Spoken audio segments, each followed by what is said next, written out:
بزرگوں دوستو، سمجھنے کی بات یہ ہے اور پوری امت اور انسانیت کو سمجھانے کی بات یہ ہے کہ اللہ تعالیٰ نے روئے زمین پر بسنے والے ہر ایک مرد اور ہر ایک عورت کی دنیا اور آخرت کے بنانے کے لیے اللہ نے اپنے پاس سے دین اتارا ہے،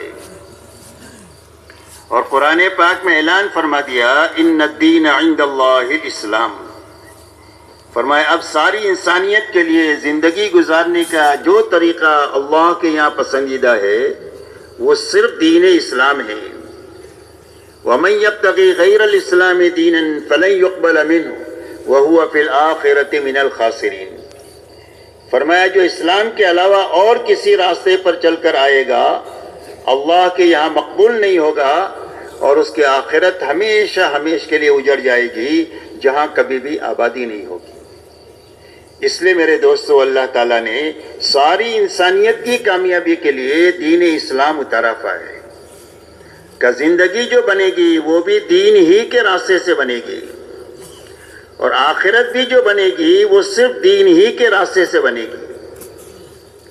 اور ہماری پوری محنت کی اور بھاگ دوڑ کی بنیاد دین ہے کہ ہر فرد امت کی زندگی میں پورا دین اپنی حقیقت کے ساتھ میں آ جائے۔ تو اللہ تعالیٰ نے دنیا اور آخرت کے بنانے کے لیے دین اتارا ہے، اور اپنی سنت روئے زمین پر یہ جاری فرمائی ہے کہ جو کوئی بھی پوری دینداری کے ساتھ جیے گا اور دینداری پر مرے گا، اللہ اس کی دنیا بھی اچھے سے اچھی بنا دیں گے، اور اس کی آخرت جنت کی شکل میں ایسی بنا دیں گے کہ جس کے بعد کبھی بھی بربادی نہیں ہوگی، ہمیشہ آباد ہی آباد رہے گی۔ اور جو بے دینی کے ساتھ زندگی گزارے، چاہے دنیاوی اعتبار سے کتنے ہی بڑے نقشوں کے مالک کیوں نہ ہو، اور جو بے دینی پر مرے تو اللہ نتیجتاً اس کی دنیا بھی اجاڑ دیں گے، اور آخرت ایسی اجڑے گی جہنم کی شکل میں کہ اس کے بعد کبھی بھی آبادی نہیں ہوگی۔ یہ اللہ کی طرف سے ایسی پکی ٹھکی سنت ہے کہ جس میں کبھی بھی تبدیلی نہیں ہوگی۔ فَلَن تَجِدَ لِسُنَّتِ اللَّهِ تَبْدِيلًا وَلَن تَجِدَ لِسُنَّتِ اللَّهِ تَحْوِيلًا۔ فرمایا اللہ کی سنت کو کبھی بدلتا ہوا نہیں پائیں گے۔ اس لیے یہ سمجھنے کی ہے اور پوری امت اور انسانیت کو سمجھانے کی ہے کہ اللہ کے یہاں کامیابی کا سبب حقیقی صرف دین ہے۔ رہا دنیا میں جتنے اسباب ہیں جس میں روزی روٹی کی تلاش میں لوگ لگتے ہیں، تجارت ہے، کھیتی ہے، ملازمت ہے، مزدوری ہے، ڈاکٹری ہے، انجینئرنگ ہے، سائنس ہے، حکومت ہے، یہ جتنے اسباب ہیں، ایسا ہی دنیا میں جتنے اچھے برے حالات انسانوں پر آتے ہیں انفرادی اجتماعی طور پر، کبھی خوشی ہے، کبھی غمی ہے، کبھی بیماری ہے، کبھی تندرستی ہے، کبھی راحت ہے، کبھی تکلیف ہے، کبھی مالداری ہے، کبھی غریبی ہے۔ غرض یہ ہے کہ یہ جتنے حالات اور اسباب ہے اس کا تعلق نہ تو کامیابی کے ساتھ ہے اور نہ تو ناکامی کے ساتھ ہے۔ کوئی سبب کامیابی کے لیے نہیں ہے اور کوئی سبب ناکامی کے لیے نہیں ہے، کوئی بھی حال کامیابی کے لیے نہیں ہے اور کوئی حال ناکامی کے لیے نہیں ہے، بلکہ یہ جتنے اسباب اور حالات ہیں یہ صرف امتحان کے لیے ہے اور دنیاوی زندگی کے گزارے کے لیے ہے۔ اللہ تعالیٰ ہر ایک انسان کو چھوٹے بڑے سبب میں اپنے علم اور حکمت کے ساتھ رکھ کر یہ آزمانا چاہتے ہیں کہ اس سبب میں رہ کر یہ حکم کا پابند ہوتا ہے اور یہ طریقے کا پابند ہوتا ہے یا اپنے خواہش کے تابع ہو کر زندگی گزارتا ہے۔ جو حال بھی اللہ کی طرف سے آیا ہے اس حال میں یہ حکم پورا کرتا ہے یا اپنی خواہش پر چلتا ہے، اس امتحان کے لیے اللہ نے اسباب اور حالات کو پیدا کیا۔ ان اسباب اور حالات میں کامیابی اللہ کے دینے سے آئے گی اور اس میں ناکامی بھی اللہ ہی کے دینے سے آئے گی۔ کامیابی کے آنے کا راستہ ان اسباب میں اور حالات میں حکم کو پورا کرنا ہے اور نبی کے طریقے پر چلنا ہے، اور ناکامی کا راستہ خواہش پر چلنا ہے، منمانی پر چلنا ہے، اور دنیا میں جینے کے دو ہی راستے ہیں، تیسرا کوئی راستہ نہیں ہے۔ ایک راستہ حکموں والا راستہ ہے جو نبی لے کر دنیا میں تشریف لاتے ہیں، اور ایک راستہ خواہشات والا ہے، منمانی والا راستہ ہے۔ یہ فرعون کا، شداد کا، حامان کا، ابی بن خلف کا راستہ ہے۔ یہ راستہ جہنم کا راستہ ہے، حکموں والا راستہ، طریقے والا راستہ، یہ کامیابی والا راستہ ہے اور یہ جنت والا راستہ ہے۔ اور اس بات کو اچھی طرح ساری انسانیت کو قیامت تک کے لیے سمجھانے کے لیے اللہ تعالیٰ نے قوموں کے اور افراد کے واقعات کو بیان فرمایا ہے کہ اللہ تعالیٰ نے حکومت دیا حضرت سلیمان علیہ السلام کو اور داؤد علیہ السلام کو، اور یہ دونوں اپنی حکومت میں رہ کر کامیاب ہو گئے دین کی بنیاد پر، اور اللہ ہی نے حکومت دیا فرعون اور نمرود کو، اور یہ فرعون اور نمرود حکومت میں رہ کر بے دینی کے راستے سے ناکام ہو گئے، اللہ نے ان کو اجاڑ دیا۔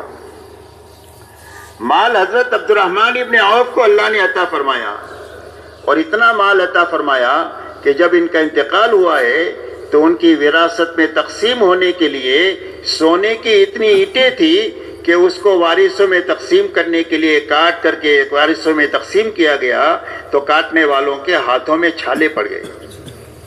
اتنا مال دے کر اللہ نے ان کو مالداری میں چمکا دیا، اور ان 10 صحابہ میں سے وہ ہے جن کو اللہ کے نبی صلی اللہ علیہ وسلم نے دنیا ہی میں جنت کی بشارت عطا فرمائی۔ دوسری طرف اللہ نے قارون کو مال دیا، اور اس قارون نے مال میں بے دینی کا راستہ اپنایا تو اللہ تعالیٰ نے اس کو مال کے نقشے میں رہ کر زمین میں دھسا دیا، اور یہ قیامت تک زمین میں دھستا ہی چلا جائے گا۔ تجارت مہاجرین کے پاس تھی، اللہ تعالیٰ نے مہاجرین کو تجارت میں چمکا دیا، اور تجارت قوم شعیب کے پاس تھی، اللہ تعالیٰ نے قوم شعیب کو تجارت میں رکھ کر اجاڑ دیا۔ باغات انصار مدینہ کے پاس میں تھے رضی اللہ عنہم کے پاس، اللہ تعالیٰ نے ان کو باغات میں رکھ کر چمکا دیا، اور اتنی برکت مدینہ کے کھجور میں دیا کہ صدیاں بیت گئی ہے اور پوری دنیا کے لوگ کھا رہے ہیں، کھلا رہے ہیں، لے کر جا رہے ہیں، اور ابھی تک وہ ختم نہیں ہو رہی ہے، اس لیے کہ دین کی بنیاد پر اللہ نے ان کو باغات میں رکھ کر کے چمکا دیا۔ اور قوم سبا کو اللہ تعالیٰ نے باغات میں رہ کر اجاڑ دیا۔ ایک طرف وزارت حامان کے پاس میں ہی، اللہ نے حامان کو وزارت میں رکھ کر اجاڑ دیا، اور ایک طرف وزارت حضرت یوسف علیہ السلام کے پاس ہے، اور یوسف علیہ السلام کو اللہ نے وزارت میں رکھ کر چمکا دیا۔ یہ دنیا کے سارے اسباب کا اللہ تعالیٰ نے انجام بیان فرمایا کہ یہ بڑے بڑے اسباب ہم نے دینداروں کو بھی دیے اور بے دینی کو بھی دیے۔ بے دینی والے بے دینی کے راستے سے ان اسباب میں اجڑ گئے، اور دیندار ان اسباب میں رہ کر دینداری کے راستے سے آباد ہو گئے۔ اس لیے بنیادی بات سمجھنے کی اور سمجھانے کی ہے کہ اللہ کے یہاں جو سبب بھی جس کو ملا ہے اس میں کامیابی کا راستہ صرف اللہ کا دین ہے۔ اس لیے میرے دوستو، دعوت اور تبلیغ کے راستے سے محنت کسی ایمان والے کو اس کے کاروبار کی چھوڑانے کی محنت نہیں ہے، یا اس کے گھر کے نظام کو اجاڑنے کی محنت نہیں ہے، بلکہ یہ محنت اس بات کی ہے کہ جو مسلمان جن شعبوں میں ہیں ان شعبوں میں رہتے ہوئے اللہ کے حکموں پر چلنے کی اور نبی کے طریقے پر چلنے کی طاقت پیدا کر لے۔ جب اپنی نبی کے طریقے پر یہ چل لے گا اور اللہ کے حکم کو اپنے اپنے ان شعبوں پر پورا کر لے گا تو ان شعبوں میں رکھ کر اللہ اس کو کامیاب کر دیں گے۔ جس طرح عبادت کے راستے سے کامیاب کریں گے ایسا ہی ان مشغلوں کے راستے سے بھی اس کو کامیاب کریں گے۔ اسی لیے حدیث پاک میں آتا ہے التاجر الصدوق الامین مع النبیین والصدیقین والشہداء والصالحین، فرمایا سچا اور امانتدار تاجر بڑا کام کرتا ہے، امپورٹ ایکسپورٹ کا کام کرتا ہے، کروڑوں خربوں میں کھیلتا ہے، لیکن امانت داری ہے، سچائی ہے، تو فرمایا قیامت کے دن اللہ اس کو نبیوں کے ساتھ، صدیقین کے ساتھ اور شہداء کے ساتھ اٹھائیں گے۔ اس کی تجارت دنیا نہیں ہے، دین ہے۔ اللہ اس دین کے راستے سے اور تجارت کے راستے سے اس کو یہ اونچا مقام آخرت میں عطا فرمائیں گے۔ ایک آدمی کھیتی کرتا ہے اور کھیتی شریعت کے مطابق کرتا ہے، اللہ کے حقوق بھی ادا کرتا ہے، مخلوق کے حقوق بھی ادا کرتا ہے، تو فرمایا اس کی کھیتی جب تک ہری بھری ہوتی ہے وہ اللہ کی پاکی بیان کرتی ہے اور اس کا ثواب کسان کو ملتا ہے۔ جانور دانہ کھا جائے، چور چوری کر جائے، تو فرمایا اس پر کسان کو صدقے کا ثواب ملے گا. اس کے لیے اس کی کھیتی یہ دنیا نہیں ہے بلکہ اس سے اس کی آخرت اچھے سے اچھی اللہ بنائیں گے. ایک آدمی مزدور آدمی ہے، غریب ہے، اللہ تعالیٰ نے اس کے لیے مصلحت غربت میں رکھی ہے، اس لیے کہ اللہ جانتے ہیں کہ کس کے لیے مال مفید ہے، کس کے لیے غربت مفید ہے. کسی کا دین مال کے ساتھ اٹکا ہوا ہوتا ہے کہ اگر مال چلا جائے تو یہ کافر ہو جاوے، اور کسی کا دین فقر کے ساتھ اٹکا ہوا ہوتا ہے، اگر ایک کے پاس مال آ جائے تو یہ سرکش بن جائے. حضرت عیسیٰ علیہ السلام کے زمانے میں حضرت عیسیٰ علیہ السلام ایک جگہ سے جا رہے تھے، راستے میں ایک آدمی کو دیکھا کہ اس کے پاس پہننے کے لیے کپڑے بھی نہیں ہے اور وہ مٹی میں اٹا ہوا ہے اپنے بدن کو چھپانے کے لیے. حضرت عیسیٰ علیہ السلام سے یہ کہا اس نے کہ اللہ کے نبی میرے لیے دعا کر دیجئے کہ اللہ میرے لیے آسانی پیدا فرما دے. اس کے لیے آسانی اللہ کے نبی کی دعا کی برکت سے اللہ نے آسانی کے اسباب پیدا فرما دیے. کچھ دنوں کے بعد وہ جا رہے تھے، دیکھا ایک بڑا مجمع ہے اور وہ مجمع ایک دوسرے کے کندھے پر رہ کر اس میدان میں ایک آدمی ہے اس کو دیکھ رہا ہے. پوچھا کیا ہو رہا ہے؟ فرمایا ایک آدمی نے شراب پی ہے، زنا کیا ہے، قتل کیا ہے، اس کے بدلے میں اس کو قتل کیا جا رہا ہے. فرمایا کون آدمی ہے ایسا؟ فرمایا یہ غریب آدمی ہے جس کے پاس پہننے کے کپڑے نہیں تھے، جب اس کے پاس مال آیا تو اس میں سرکشی آئی اور یہ سارے جرائم کر کے اس انجام کو یہ پہنچا. اس لیے میرے دوستو، اللہ جس کو بھی دیتے ہیں علم اور حکمت سے دیتے ہیں. کسی کے لیے زیادہ ہی مفید ہوتا ہے، کسی کے لیے کم ہی مفید ہوتا ہے. لہذا ایک آدمی کو اللہ نے غریب بنایا ہے، روز محنت کرتا ہے، روز کھاتا ہے، لیکن حدیث پاک میں آتا ہے کہ وہ صبح میں جب مزدوری کے لیے نکلتا ہے اور شام کو مزدوری کر کے واپس آتا ہے، اللہ کے حق کو پہچانتا ہے اور مخلوق کے حقوق کو بھی پہچان کر کے اپنی مزدوری میں چلتا ہے، نہ مال میں چوری کرتا ہے نہ جان میں چوری کرتا ہے. تو فرمایا شام کو اس حال میں واپس لوٹتا ہے کہ اللہ اس کے سارے گناہوں کو معاف فرما دیتے ہیں. روز مقدر کی روزی بھی مل رہی ہے اور روز مغفرت بھی مل رہی ہے اللہ کے خزانے سے. ایک آدمی حاکم ہے، اللہ نے اس کے نصیب میں حکومت لکھی ہے اور وہ ملک کا بادشاہ ہے یا ملک کے بہت بڑے خطے کا وہ بادشاہ ہے، لیکن انصاف کے ساتھ حکومت کرتا ہے. تو فرمایا قیامت کے دن اللہ تعالیٰ اس کو عرش کے سائے میں جگہ دیں گے، جبکہ اللہ کے سائے کے سوا کوئی سایہ نہیں ہوگا. اتنا بڑا مقام قیامت کے دن اللہ تعالیٰ اس کو عطا فرمائیں گے انصاف کے ساتھ حکومت کرنے کے نتیجے میں. اس کی حکومت دنیا نہیں ہے، اس کا حکومت کرنا دین ہے. جس طرح دینداروں کو اللہ نوازیں گے، ایسا اس بادشاہ کو بھی انصاف کی بنیاد پر اللہ نوازیں گے. اس لیے میرے دوستو، یہ محنت اس بات کی ہے کہ ہر مسلمان دنیا کے جس کونے میں بھی ہے، جس ملک میں بھی ہے اور جس مشغلے میں بھی ہے اور جس حال میں بھی ہے، اس حال میں اللہ کے حکم کو سیکھ لے اور نبی کے طریقے کو معلوم کر لے اور اپنی زندگی کے اس شعبے میں رہتے ہوئے اور اس حال میں رہتے ہوئے حکم کی پابندی کے ساتھ جی لے اور طریقے کی پابندی کے ساتھ جی لے. اللہ اس حال میں اور اس سبب میں رکھ کر اس کو کامیاب کر دیں گے. یہ محنت اس بات کی ہے میرے دوستوں. اسی کے ساتھ میرے دوستو ایک بات سمجھنے کی یہ ہے کہ اللہ کی طرف سے جو کامیابی ملے گی وہ پورے دین پر ملے گی. اسی لیے اللہ تعالیٰ ایمان والوں سے مخاطب ہے، یا ایھا الذین آمنوا ادخلوا فی السلم کافۃ ولا تتبعوا خطوات الشیطان انہ لکم عدو مبین. اللہ جل شانہ قرآن پاک میں ارشاد فرماتے ہیں کہ اے ایمان والو، اسلام میں اور دین میں پورے داخل ہو جاؤ اور شیطان کے نقش قدم پر مت چلو، اس لیے کہ شیطان تمہارا کھلا ہوا دشمن ہے. جب زندگی میں دین پورا ہوگا تو اللہ کی طرف سے وعدے سارے قرآن میں کیے ہوئے پورے ہو جائیں گے اور اللہ تعالیٰ کامیابی کے اسباب دنیا میں پیدا فرما کر ان کو کامیاب کر دیں گے. اور جب زندگی میں دین ادھورا ہوگا تو دنیا میں نقد مصیبتیں آئیں گی. فرمایا ما اصابکم من مصیبت فبما کسبت ایدیکم ویعفو عن کثیر. اللہ فرماتے قرآن پاک میں جو مصیبت بھی تمہارے پاس آ رہی ہے وہ تمہارے ہاتھوں کے غلط کاموں کی وجہ سے آ رہی ہے، اور بہت ساری غلطیاں تو وہ ہے جو اللہ تعالیٰ معاف فرما دیتے ہیں۔ فرمایا وَلَنُذِيقَنَّهُم مِّنَ الْعَذَابِ الْأَدْنَىٰ دُونَ الْعَذَابِ الْأَكْبَرِ لَعَلَّهُمْ يَرْجِعُونَ۔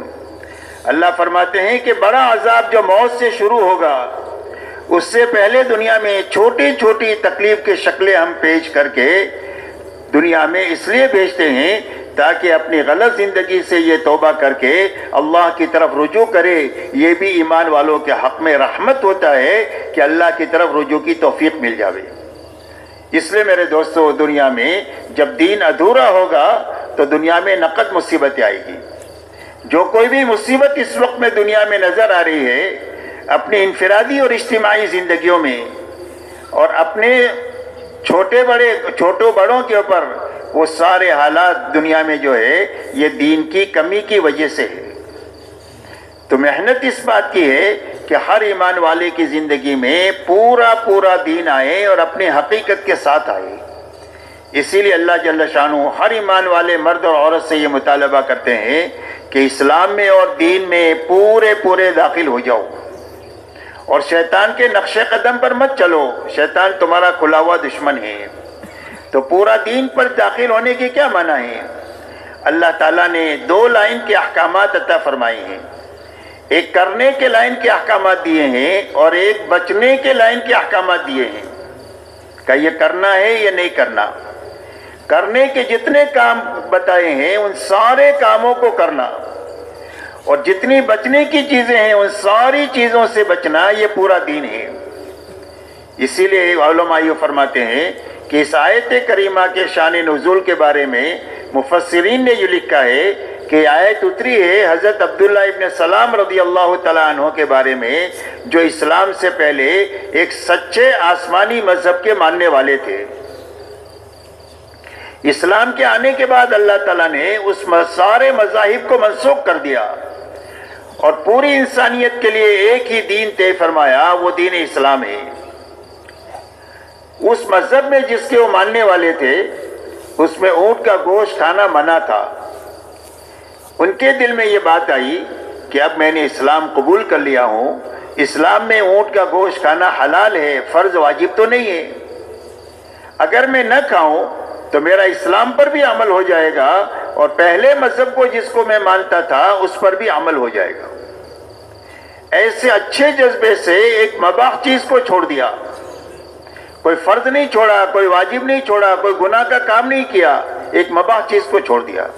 مباح ایسی چیز کو کہتے ہیں کہ جس کرو تو بھی ٹھیک ہے، نہ کرو تو کوئی بات نہیں۔ اس پر اللہ کی طرف سے قرآن میں آیت اتر رہی ہے کہ اے ایمان والو، اسلام میں پورے داخل ہو جاؤ، اور شیطان کے نقش قدم پر مت چلو، اس لیے کہ شیطان تمہارا کھلا ہوا دشمن ہے۔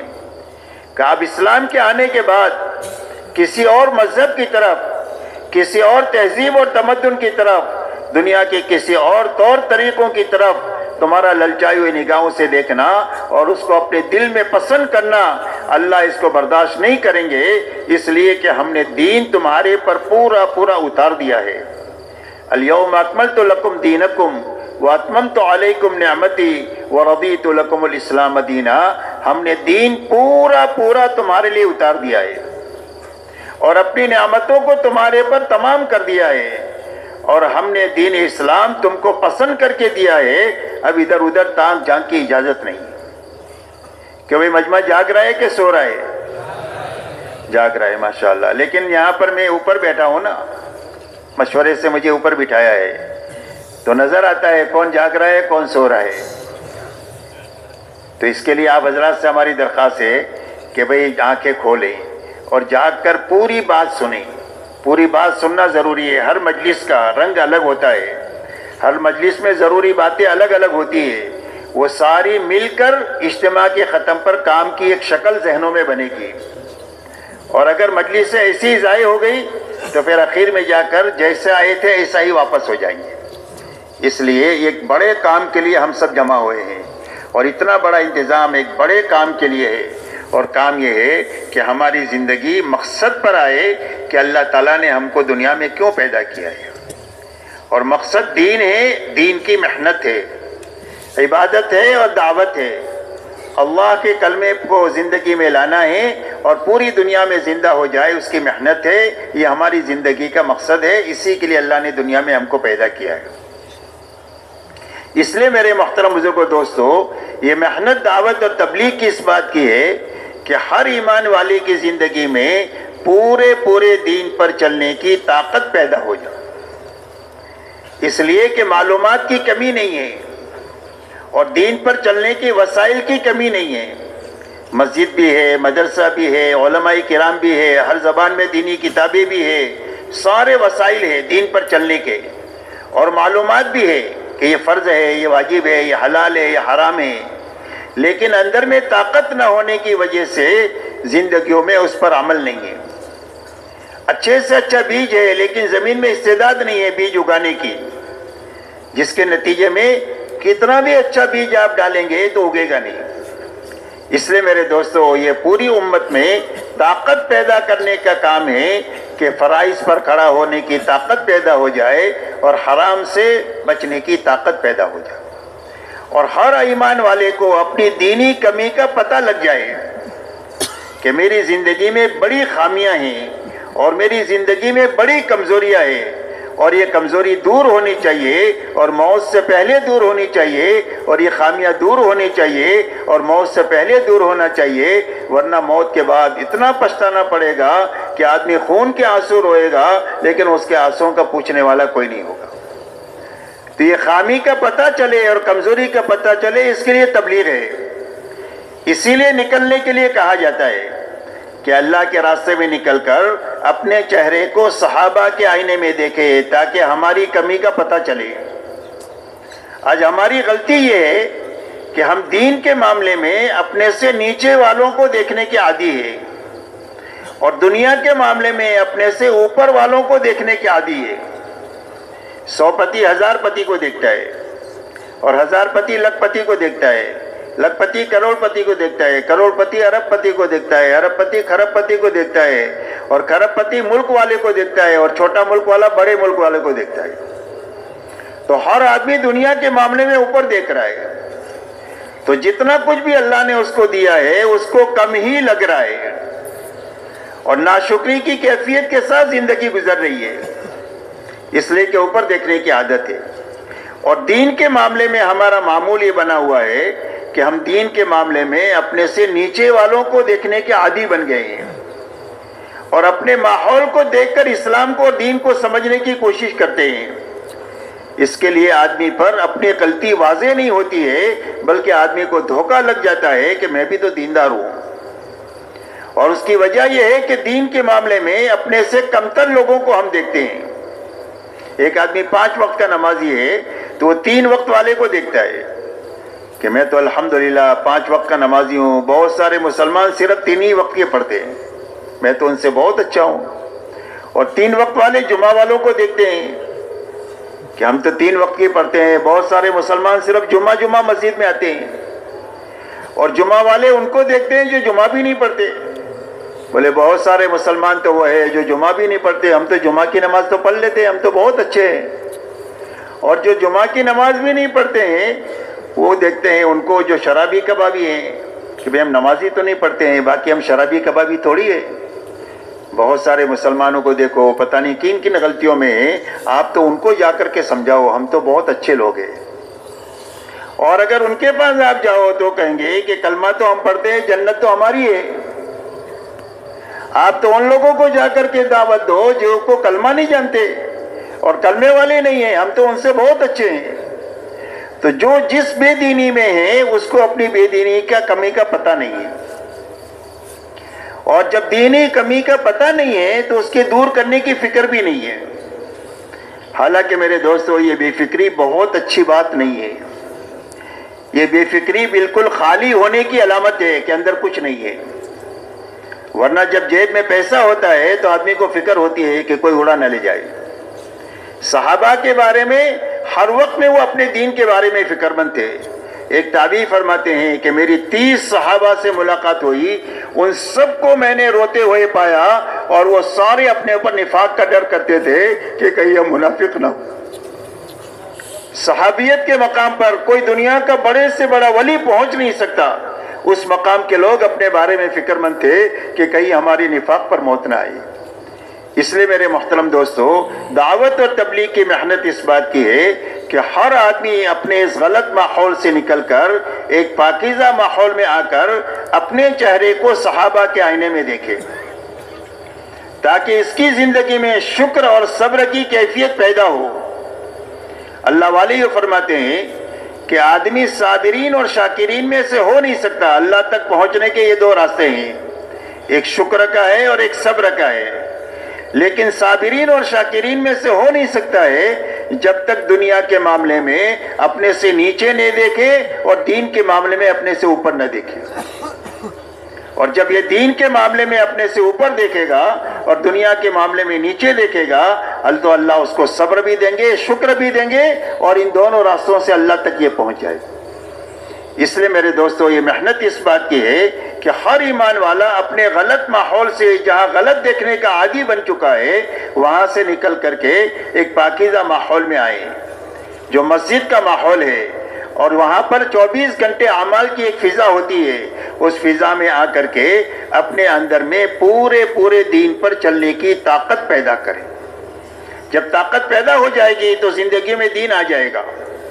حضور صلی اللہ علیہ وسلم نے پوری امت میں پہلے محنت کر کے طاقت پیدا کیا حکموں پر چلنے کی، اور جب حکم پر چلنے کی طاقت پیدا ہو گئی، اب اللہ کی طرف سے جو احکامات آئے وہ سارے احکامات پر عمل جو ہے وہ آسان ہو گیا۔ اس لیے میرے دوستو، اپنی زندگی کو صحابہ کے آئینے میں دیکھنے کے لیے تبلیغ ہے کہ ہر آدمی اللہ کے راستے میں نکل کر اپنے آپ کو صحابہ کے آئینے میں دیکھے، اس لیے کہ حق مقید ہے آپ کے ساتھ اور آپ کے صحابہ کے ساتھ۔ حضور صلی اللہ علیہ وسلم سے پوچھا گیا کہ حق کیا ہے؟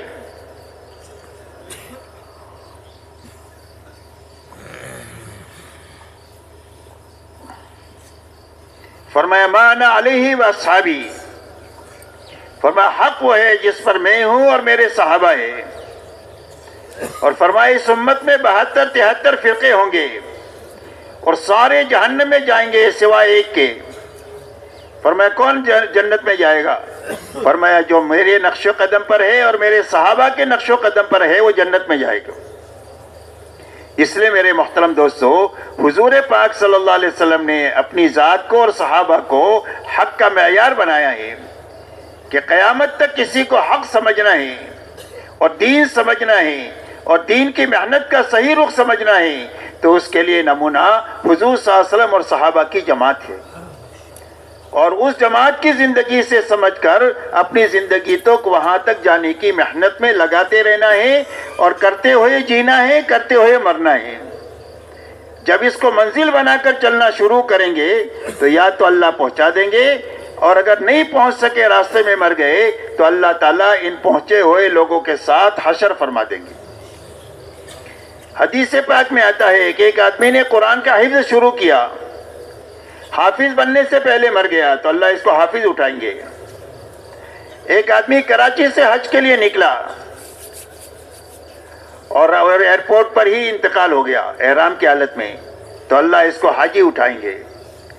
ہم صحابہ کو اپنی منزل بنا کر کے دنیا میں چلتے رہیں گے، کام کرتے رہیں گے، اللہ سے مانگتے رہیں گے، تو یا تو اللہ وہاں تک پہنچا دیں گے، اور اگر نہیں پہنچ سکے، راستے میں مر گئے، تو اللہ کی ذات سے امید کی جا سکتی ہے کہ اللہ ان کے ساتھ حشر فرما دیں گے۔ اسی لیے مولانا الیاس صاحب رحمۃ اللہ علیہ سے پوچھا گیا کہ آپ اس محنت سے کیا چاہتے ہیں؟ فرمایا میں اس محنت سے یہ چاہتا ہوں کہ حضور صلی اللہ علیہ وسلم امت کو جہاں پر چھوڑ کر گئے تھے، دوبارہ امت یا امت کا ایک حصہ وہاں تک پہنچ جائے جہاں پر حضور صلی اللہ علیہ وسلم امت کو چھوڑ کر گئے تھے۔ ہماری تبلیغ کی منزل صحابہ ہے، ہم اس زندگی تک جانے کی محنت اور کوشش میں لگے ہوئے ہیں جس زندگی پر حضور صلی اللہ علیہ وسلم نے 100% صحابہ کو اٹھایا تھا۔ اب صحابہ میں کیا تھا؟ فرمایا 100% صحابہ میں دو بنیادیں ایک ساتھ پائی جاتی تھی۔ ایک تو پورا دین اپنی حقیقت کے ساتھ پایا جاتا تھا کہ جو قرآن میں ہے وہ زندگی میں ہے۔ کانوا کتاب اللہ یمشون علی الارض، فرمایا زمین پر اللہ کی چلتی پھرتی کتاب تھے، جو کرنے کے لیے کہا وہ زندگی میں ہے۔ جس سے بچنے کے لیے کہا اس سے زندگی بچی ہوئی ہے. جن صفات سے متصف ہونے کے لیے اللہ نے قرآن میں فرمایا ہے وہ صفات سے زندگی متصف ہے، اور جس صفات سے دور رہنے کا حکم دیا ہے ان صفات سے اپنی زندگی کو بچائے ہوئے ہے. وہ کتاب قرآن کا نمونہ تھے جو زمین پر چل پھر رہے تھے. ایک مرتبہ ایک غیر مسلم نے کہا کہ تمہارا قرآن کہاں ہے؟ تو ایک صحابی کی طرف اشارہ کر کے فرمایا ھذا کتاب اللہ یمشی علی الارض، فرمایا اللہ کی کتاب ہے جو زمین پر چل پھر رہی ہے. تو ایک تو پورا دین اپنی حقیقت کے ساتھ زندگی میں تھا، اور زندگیوں میں دین پورا آئے گا تو اللہ کے وعدے پورے ہوں گے. اللہ تعالیٰ نے قرآن پاک میں بڑے بڑے وعدے کیے اس امت کے لیے. کہا اس امت کو ہم کیا دیں گے؟ فرمایا سربلندی دیں گے. فرمایا اس امت کو کیا دیں گے؟ فرمایا محبتیں دیں گے آپس میں. کہا اس امت کو کیا دیں گے؟ کیا اس کو خلافت دیں گے؟ کہا اس امت کو کیا دیں گے؟ فرمایا دین کو، ان کے دین کو قوت دیں گے کہ دنیا کے سارے شعبوں پر قرآن کا راج ہوگا، منمانی کا اور نفسانیت کا راج نہیں ہوگا، بلکہ جو قرآن کہے گا ایسی زندگی کے مطابق حکومتیں بھی ہوگی، مزدوری بھی ہوگی، تجارت بھی ہوگی اور کھیتی بھی ہوگی. ہر آدمی اپنی ذاتی زندگی میں اور اجتماعی زندگی میں قرآن کے حکموں کا پابند بن کر کے جیے گا. ایسی قوت ہم دین کو عطا فرمائیں گے، اور ان کے خوف و ہراس کو امن سے بدل دیں گے. ان کے خوف و ہراس کو امن سے بدل دیں گے. دنیا کی زندگی کو پاکیزہ زندگی عطا فرما دیں گے، اور آخرت جنت کی شکل میں ان کی بنا دیں گے، جس کے بعد کبھی وہاں سے نکلنا نہیں چاہیں گے، کبھی وہاں سے ان کو نکالا نہیں جائے گا. اس لیے میرے محترم بزرگوں دوستو، ایک تو 100% صحابہ میں پورا دین اپنی حقیقت کے ساتھ پایا جاتا تھا. دوسری بات صحابہ میں یہ تھی کہ 100% صحابہ نے اپنی جان اور مال کو اللہ کے دین کے محنت کے تقاضوں کے مقابلے میں بے قیمت بنایا تھا، کہ ہماری جان کی اور ہمارے مال کی کوئی بھی قیمت نہیں ہے اللہ کے مقابلے میں، اللہ کے حکم کے مقابلے میں، اور اللہ کے بھیجے ہوئے نبی کے طریقے کے مقابلے میں ہماری جان مال کی کوئی قیمت نہیں ہے. ایک جان لگانے کا تقاضا ہے تو ایک جان لگائیں گے، خوشی خوشی لگائیں گے، اور گھرانہ لگانے کا تقاضا ہے تو گھرانہ لگائیں گے، برادری لگانے کا تقاضا ہے تو برادری کو اللہ کے نام پر لگائیں گے، اور اگر پورے ملک کو لگانے کا تقاضا پڑے تو پورے ملک کو اللہ کے نام پر اور اللہ کے حکم پر لگائیں گے، اس لیے کہ اللہ بڑے اور اللہ کا حکم بڑا. ایسا ہی ہمارا مال ہماری نگاہوں میں بے قیمت ہے. مسلمان کا مال تو بہت قیمتی ہے. اگر یہ نماز پڑھ رہا ہو اور کوئی چوری کر جائے تو حکم یہ ہے کہ اپنی نماز کو توڑ کر اپنے مال کو یہ بچا لے. مسلمان کا مال تو بہت ہی قیمتی ہے، لیکن اللہ کے دین کا تقاضا آ جائے، اللہ کا حکم آ جائے تو اس کے لیے ہماری جان بھی حاضر ہے، ہمارا مال بھی حاضر ہے. ایک بھی لگا سکتے ہیں، 1000 بھی لگا سکتے ہیں، اور جھاڑو مار کر پورا لگانے کا تقاضا ہے تو پورا بھی لگا سکتے ہیں. یہ دو باتیں 100% صحابہ میں تھی، اور دعوت کی محنت سے پوری امت پر محنت کر کے یہ دو بنیادیں امت پہ زندہ کرنے کی محنت ہے. جب ایک مجمع امت کا ایسا بن جائے گا جس میں یہ دو بنیادیں زندہ ہوگی تو اللہ اس مجمع سے وہ کام لے لیں گے جو کام اللہ نے صحابہ سے لیا. اگر یہ تھوڑے ہوں گے تو اللہ اپنے لشکروں کو ان کے ساتھ کر کے اللہ زیادہ کر دیں گے، اور اگر یہ کمزور ہوں گے تو اللہ اپنے قوت ان کے ساتھ ملا کر ان کو قوی بنا کر کے اللہ وہ کام لے لیں گے، اور دنیا کی کوئی طاقت ان کے بیچ میں آ نہیں سکتی ہے، ان کو روڑا اٹکا نہیں سکتی ہے. اللہ اپنے قدرت سے کام کریں گے اور اس مجمع کے ذریعے سے کریں گے جن میں یہ دو بنیادیں زندہ ہوں. اس لیے میرے محترم دوستو، ایک بڑا کام ہے جو ہمارے زمانے میں ہو رہا ہے. اس کام کو اچھی طرح سمجھنا ہے اور اچھی طرح کرنا ہے. اچھی طرح کرنے ہی سے آدمی بنے گا، صرف پھرنے سے بنے گا نہیں. زمین میں گٹلی صحیح رکھنا یہ ہماری ذمہ ہے. درخت اللہ بناتے ہیں، نطفے کو صحیح جگہ پہنچانا یہ انسان کے ذمہ ہے. انسان اللہ بناتے ہیں. ایسا ہی تبلیغ کا ایک کام ہے، اور اس کی بہت ساری بنیادیں ہیں جن بنیادوں کے ساتھ یہ تبلیغ ہے. جب یہ ان بنیادوں کے ساتھ یہ تبلیغ ہوگی تو اللہ سب سے پہلے اس محنت میں لگنے والے کو اللہ توبہ دیں گے، پچھلی زندگی پر ندامت عطا فرمائیں گے، اور اگلی زندگی میں صحیح چلنے کا عزم اور ارادہ عطا فرمائیں گے. اور توبہ میرے دوستو اتنی بڑی نیکی ہے کہ پچھلے سارے گناہ اللہ معاف فرما دیں گے اور آگے کے لیے اللہ سے ملنے کا اور اللہ سے قریب ہونے کا راستہ ہموار کر دیں گے۔ اس لیے میرے دوستو پہلی بات تو یہ کہ پورا مجمع اس مجلس میں اللہ سے توبہ مانگے پچھلی زندگی کے بارے میں، کہ بھئی سارا مجمع تیار ہے اللہ سے ان 3 دنوں میں پچھلی زندگی پر توبہ پر آنسو بہا کر آئندہ زندگی صحیح گزارنے کا عزم اور ارادہ لے کر یہاں سے اللہ کے راستے میں جانا ہے، اور جو واپس جائیں وہ بھی کام کرنے کے جذبے سے جانا ہے کہ بھئی جائیں گے انشاءاللہ۔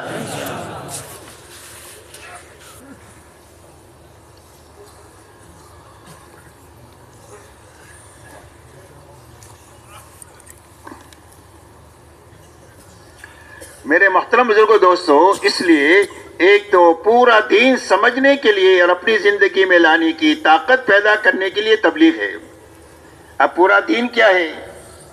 تو پورے دین کی سب سے پہلی بنیاد لا الہ الا اللہ محمد الرسول اللہ ہے۔ فرمایا سب سے پہلے ہر ایمان والے کا دل کا یقین یہ بنے کہ ہماری زندگی کے بننے بگڑنے کا تعلق ملک و مال سے نہیں ہے، ڈگری اور عہدوں سے نہیں ہے، چیزوں اور سامانوں سے نہیں ہے، بلکہ ہماری زندگی کے بننے بگڑنے کا تعلق صرف ایک اللہ کی ذات کے ساتھ ہے۔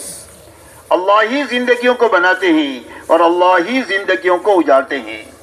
بنانے والے بھی اللہ ہے اور بگاڑنے والے بھی اللہ ہے، اس لیے کہ اللہ خالق ہے، اور اللہ کے علاوہ جو کچھ ہے وہ سب مخلوق ہے، اور مخلوق کے بارے میں اللہ کا فیصلہ یہ ہے لا یملک نفعا ولا ضرا ولا موتا ولا حیاتا ولا نشورا۔ فرمایا مخلوق چاہے ذرہ ہو یا پہاڑ ہو، چیونٹی ہو یا جبرائیل امین ہو، قطرہ ہو یا سمندر ہو، اور ایک پیسہ ہو یا لاکھوں اربوں خربوں ہو، یہ دنیا کے سارے نقشے ان کے ہاتھ میں نہ نفع پہنچانا ہے، نہ نقصان پہنچانا ہے، نہ کسی کو مارنا ہے، نہ کسی کو زندگی دینا ہے، اور نہ کسی کو مار کر دوبارہ زندہ کرنا ہے۔ یہ سب کچھ تنے تنہا صرف ایک اللہ ہی کے ہاتھ میں ہے۔ اس لیے میرے دوستو سب سے پہلے ہمارے دل کا یقین ہر ایمان والے کا یہ بنے کہ ہماری زندگی کے بننے بگڑنے کا تعلق اللہ کی ذات سے ہے۔ آج تک جتنوں کی زندگی بنی ہے اللہ کے بنانے سے بنی ہے، اور آج تک جتنوں کی اجڑی ہے اللہ کے اجاڑنے سے اجڑی ہے، اور اللہ اپنے کرنے میں کسی سبب کے پابند نہیں ہے۔ اللہ کی قدرت جو ہے وہ مطلق ہے، سبب کے پابند نہیں ہے۔ اللہ نے آسمان بغیر آسمان کے بنایا، زمین بغیر زمین کے بنائی۔ اللہ تعالیٰ نے دنیا میں 800 کروڑ انسان ایک گندے قطرے کے ذریعے سے بنایا، ہر ایک کی آواز الگ ہے، ہر ایک کی شکل الگ ہے، ہر ایک کا مزاج الگ ہے۔ فرمایا اللہ تعالیٰ خالق ہے، اور اللہ کے علاوہ جو کچھ ہے وہ سب مخلوق ہے۔ اس لیے ہمارا دل، ہماری امید اللہ سے وابستہ ہو جائے، اور ڈر اللہ سے لگے کہ ڈریں گے تو اللہ سے ڈریں گے، اور امید رکھیں گے تو اللہ سے رکھیں گے، نہ مخلوق سے امید رکھیں گے اور نہ مخلوق سے ڈریں گے۔ سب سے پہلے دل کا یقین یہ بنے کہ ہماری زندگی کے بننے کے تعلق ایک اللہ کی ذات کے ساتھ ہے، اور اللہ کے یہاں سے زندگی کے بنانے کا ایک ہی ضابطہ ہے، اور وہ صرف محمد الرسول اللہ ہے۔ کہ اللہ تعالیٰ زندگی کس کی بنائیں گے؟ فرمایا جو محمدی بن کر کے زندگی گزارے اور جو محمدی بن کر کے مرے، فرمایا اللہ تعالیٰ اس کی زندگی کو بنا دیں گے، جھوپڑا ہے تو جھوپڑے میں بنا دیں گے، اور محل ہے میں تو محل میں بنا دیں گے۔ اس لیے زندگی بنانے کا ایک ہی ضابطہ ہے، اور وہ صرف محمد الرسول اللہ ہے۔ اسی لیے فرمایا قل ان کنتم تحبون اللہ فاتبعونی یحببکم اللہ ویغفر لکم ذنوبکم واللہ غفور رحیم۔ اللہ جل شانہ ارشاد فرماتے ہیں اے ہمارے نبی جی، ہمارا شاہی فرمان انسانوں کو سنا دو کہ اگر تمہیں اللہ سے محبت کا دعویٰ ہے تو اس کی دلیل یہ ہے کہ میرے نبی کے پیچھے پیچھے چلو، اور جو حضور صلی اللہ علیہ وسلم کے پیچھے پیچھے چلے گا اللہ اس کو اپنا محبوب بنا دیں گے، اور انسان کبھی غلطی ہو جائے گی تو اللہ غلطی کو معاف فرما دیں گے، اس لیے کہ اللہ معاف کرنے والے بھی بڑے ہیں اور اللہ رحم کرنے والے بھی بڑے ہیں۔ اس لیے میرے دوستو اللہ کے یہاں سے کامیابی کا لینے کا راستہ صرف محمد الرسول اللہ ہے، اور اللہ والا بننے کا راستہ صرف محمدی بننا ہے، اور اللہ تعالیٰ سارے ایمان والوں کے لیے ولایت کا راستہ کھلا ہوا ہے. اللہ ولی الذین آمنوا، فرمایا اللہ تعالیٰ سارے ایمان والوں کے ولی اور دوست ہے. تو اللہ کا ولی بننے کا راستہ کیا ہے؟ فرمایا محمدی بن کر کے جینا اور مرنا یہ ولی بننے کا شارٹ کٹ راستہ ہے. جب اپنی زندگی کے ہر حرکت اور سکون میں محمدی بن کر ہم جئیں گے تو ہم اللہ والے بن جائیں گے. اور جو اللہ والا بن جائے پوری دنیا اس کی ہے. جس کا رب اس کا سب. اللہ جس کا ہو جائے ساری دنیا اس کی ہے. ہوا آپ کے لیے کام کرے گی، آگ آپ کے کام میں آئے گی، پانی آپ کا کام کرے گی، فرشتے آپ کی نصرت میں لگے رہیں گے. اللہ تعالیٰ ساری دنیا کو ایمان والوں کے لیے مسخر فرما دیں گے جب ایمان والے محمدی بن کر کے دنیا میں جینا طے کریں گے. اسی لیے صحابہ کی زندگی میں آپ کو ملے گا کہ جب کبھی بھی ضرورت پڑی آگ کے پر قابو پانے کی تو ہاتھ سے آگ پر قابو پا لیا تمیم داری نے مدینہ منورہ میں. جب ہوا کی ضرورت پیش آئی کہ ایک پیغام پہنچانا ہے تو حضرت عمر ابن الخطاب رضی اللہ تعالیٰ عنہ کا پیغام پہنچانے کے لیے یہاں پر مدینہ میں رہتے ہوئے یوں فرما رہے یا ساریہ الجبل، اے ساریہ پہاڑ کے پیچھے سے متنبع ہو جاؤ، تمہاری جماعت کو خطرہ ہے. اس آواز کو پہنچا دیا اور ان کی حفاظت کا سامان فرما دیا. حضرت سعد ابن ابی وقاص رضی اللہ تعالیٰ عنہ 10,000 کے صحابہ کے ساتھ پانی پر چلے. عقبہ ابن عامر جو ہے وہ جو افریقہ کے جنگل میں جانوروں سے یوں کہا کہ ہم اللہ کے نبی کے ساتھی ہیں اور یہاں ٹھہرنا چاہتے ہیں. تو جنگل کے سارے موذی جانور ایسا اپنے بچوں کو لے کر جا رہے تھے جیسے بکری اپنے بچے کو لے کر جاتی ہے، اور پورا میدان خالی ہو گیا. کہا جب تم اللہ کے ہو تو اللہ تمہارے اور پوری دنیا تمہاری. اس لیے میرے دوستو پورے عالم کی تسخیر کا یہ نسخہ ہے کہ پورے عالم ہمارے فیور میں آ جائے اور اللہ کا غیبی نظام فرشتوں کا ہمارے فیور میں آ جائے. اس کے لیے لا الہ الا اللہ محمد الرسول اللہ ہے. دل کا یقین صحیح بنانا، اپنی 24 گھنٹے کی زندگی کو محمدی سانچے میں ڈھالنا، یہ اللہ والا بننے کا شارٹ کٹ راستہ ہے. اسی لیے یہ اللہ تعالیٰ تو حدیث قدسی میں فرماتے ہیں من عادى لي وليا فقد آذنته بالحرب. اللہ تعالیٰ حدیث قدسی میں فرماتے ہیں جو میرے ولی کو ستائیں اور جو میرے ولی سے دشمنی کرے، فرمایا اس کا میرا اس کے ساتھ اعلان جنگ ہے. اللہ کون انتقام لے گا اس سے؟ اللہ انتقام لیں گے اس آدمی سے جو اللہ کے ولی کو ستائے. اس کے لیے کتابوں میں واقع آتا ہے کہ ایک اللہ والے راستہ چل رہے تھے، سامنے سے ایک آدمی اپنی عورت کے ساتھ آ رہا تھا. اللہ والوں کے پیر کی ٹھوکر سے مٹی اڑی، اس عورت کے کپڑوں پر لگ گئی. اس کے یار کو غصہ آیا، اس نے اٹھا کر ایک تماچا مار دیا. بس وہ تھوڑی دیر میں وہ آدمی دھڑام سے گرا اور مر گیا. عورت نے شور مچا دیا، مار دیا مار دیا مار دیا. لوگ جمع ہو گئے، بھئی کیا ہوا کیا ہوا؟ کوئی بتانے والا نہیں کیا ہوا. اللہ والوں نے فرمایا بھائی ہوا کچھ نہیں ہے، یہ تو یاروں کا معاملہ ہے. اس کے یار کو غصہ آیا، اس نے مجھے مارا، اور ہمارے یار کو غصہ آیا، اس نے اس کا کام تمام کر دیا. اس لیے کہ اللہ ایمان والوں کے ولی ہے، اللہ دوست ہے. اور ایمان والے کے ولی، اللہ تعالیٰ ایمان والوں کے ولی اس وقت بنیں گے جب ہر ایمان والا محمدی بن کر کے دنیا میں زندگی گزارے گا.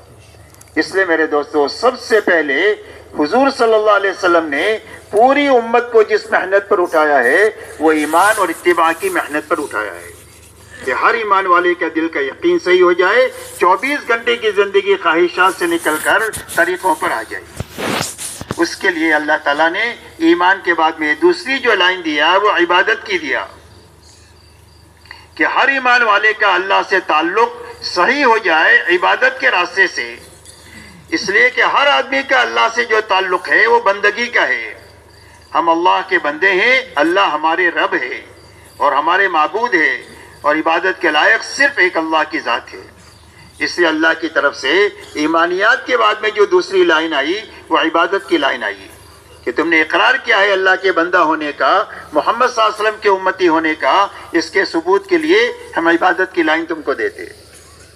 اسی لیے فرمایا جب تم کسی آدمی کو دیکھو کہ مسجد کا عادی ہے تو اس کے ایماندار ہونے کی گواہی دو. اس لیے اپنی عبادت کی لائن کو اچھے سے اچھی بنانا. 100% صحابہ نے اپنی عبادت کی لائن کو اچھے سے اچھی ایسی بنایا کہ مسلمان اور بے نمازی ہو اس کا تصور نہیں ہو سکتا.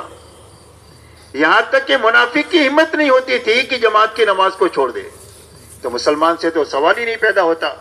تو 100% ایمان والوں نے اپنی نماز پر محنت کر کے اپنی نماز کو ایسی اچھی بنایا جس کے نتیجے میں پوری زندگی اچھی بن گئی۔ اس لیے کہ پوری زندگی کی اچھی بنانے کا راستہ نماز کا ہے۔ نماز کے بارے میں فرمایا ان الصلاۃ تنہی عن الفحشاء والمنکر، نماز آدمی کو بے حیائی اور برائی کے سارے کاموں سے روکتی رہتی، کہ اگر نماز بنتی جائے گی تو زندگیوں سے رذائل نکلتے جائیں گے اور زندگی میں خسائل اور شمائل آتے چلے جائیں گے۔ فرمایا برائی کے نکلنے کا راستہ بھی نماز ہے اور اچھائیوں کی زندگی میں آنے کا راستہ بھی نماز ہے۔ اسی لیے اللہ والے فرماتے ہیں کہ نماز کی مثال زندگی میں ایسی ہے جیسے گھر میں روشن دان اور کھڑکی ہوتی ہے، کہ گھر کا دھواں یہیں سے باہر جائے گا اور باہر سے تازہ ہوا جو گھر میں آئے گی وہ یہیں کھڑکی اور روشن دان سے آئے گی۔ فرمایا عیسائی رضائل زندگیوں سے نکلیں گے وہ نماز کے راستے سے نکلیں گے، اور شمائل اور خسائل زندگی میں جو آئیں گے وہ نماز کے راستے سے آئیں گے۔ اسی لیے فرمایا نماز آدمی کو بے حیائی اور برائی کے کاموں سے روکتی رہتی ہے۔ اس لیے اپنی نماز پھر بنانے کی محنت، کہ ہماری نماز ایسی بن جائے کہ ہماری نماز اللہ کے ساتھ مناجات بن جائے۔ فرمایا مصلی یناجی ربہ، فرمایا مصلی نمازی آدمی تو اللہ سے مناجات کرتا ہے۔ مناجات کہتے ہیں چپ کے بات کرنے کو، کہ اللہ سے چپ کے بات کرتے ہیں۔ حدیث پاک میں آتا ہے کہ جب بندہ کہتا ہے الحمدللہ رب العالمین، تو اللہ اس کا جواب دیتے ہیں حمدنی عبدی، میرے بندے نے میری تعریف کیا۔ اور جب یہ کہتا ہے الرحمن الرحیم، تو اللہ فرماتے ہیں اثنا علی عبدی، میرے بندے نے میری ثنا بیان کی۔ اور جب یہ کہتا ہے مالک یوم الدین، اللہ تو بدلے کے دن کے مالک ہے، اللہ جواب دیتے ہیں مجدنی عبدی، میرے بندے نے میری بزرگی بیان کیا۔ اور جب یہ کہتا ہے اہدنا الصراط المستقیم، تو اللہ اور یہ کہتا ہے ایاک نعبد و ایاک نستعین، اللہ فرماتے ہیں ھذا بینی و بین عبدی، عبادت میرے لیے اور مدد میرے بندے کے لیے۔ اور جب یہ کہتا ہے اہدنا الصراط المستقیم، اے اللہ مجھے سیدھے راستے پر چلا دے، تو اللہ فرماتے ہیں وَلِعَبْدِي مَا سَأَلَ، میرے بندے نے جو مانگا میں نے اس کو دے دیا۔ اس لیے میرے دوستو اپنی نماز پر محنت کر کے اپنی نمازوں کو اچھے سے اچھی بنانا۔ اچھی نماز بنے گی یقین سے، کہ زندگی کے ہر مسئلے میں جب کبھی بھی کوئی چھوٹا بڑا مسئلہ آئے ہماری نگاہ اللہ پر جائے، نماز پر جائے، کہ میرے اللہ کام بنائیں گے اور نماز کے راستے سے بنائیں گے۔ اس لیے نماز پڑھ کر ہم اپنے اللہ سے کریں گے۔ تو ایک تو نماز میں یقین آ جائے، ایک نماز میں شوق آ جائے اللہ کے سامنے کھڑا ہونے کا، کہ نماز ہمارے لیے بوجھ نہ رہے بلکہ نماز ہمارے لیے راحت کا سامان بنے۔ حضور صلی اللہ علیہ وسلم فرماتے تھے حضرت بلال سے ارحنی یا بلال، اے بلال نماز کی تیاری کر کے ہم کو راحت پہنچاؤ۔ تو نماز کے اندر میں اللہ کے سامنے کھڑے ہونے کا، سجدے میں پڑے رہنے کا، قیام لمبا لمبا کرنے کا ہمارا شوق بن جائے۔ نماز کے اندر میں علم آ جائے، مسائل کا علم اور سنتوں کا علم، کہ ہر عمل کی سنتیں کیا ہیں اس کو معلوم کر کے سنت کے مطابق اور مسائل کی رعایت کے ساتھ نماز کو پڑھنا۔ چوتھی چیز اللہ والا دھیان آ جائے، کہ اللہ کی عبادت اس طرح کی جائے کہ میں اللہ کو دیکھ رہا ہوں اور اللہ مجھے دیکھ رہے ہیں، اور اگر یہ بات پیدا نہ ہو تو یہ تو ضرور ہونا چاہیے کہ اللہ تو مجھے دیکھ ہی رہے۔ اس دھیان کے ساتھ نماز پڑھنا اور اللہ کو راضی کرنے کی نیت سے پڑھنا۔ فرمایا یہ 5 باتیں نماز میں پیدا ہو جائے گی تو یہ نماز ایسی بن جائے گی جو اس کی زندگی کو نکھار دے گی۔ ایک تو یقین پیدا ہونا چاہیے، ایک شوق پیدا ہونا چاہیے، ایک علم نماز میں آنا چاہیے، ایک صفت احسان آنی چاہیے اور ایک اخلاص آنا چاہیے۔ یہ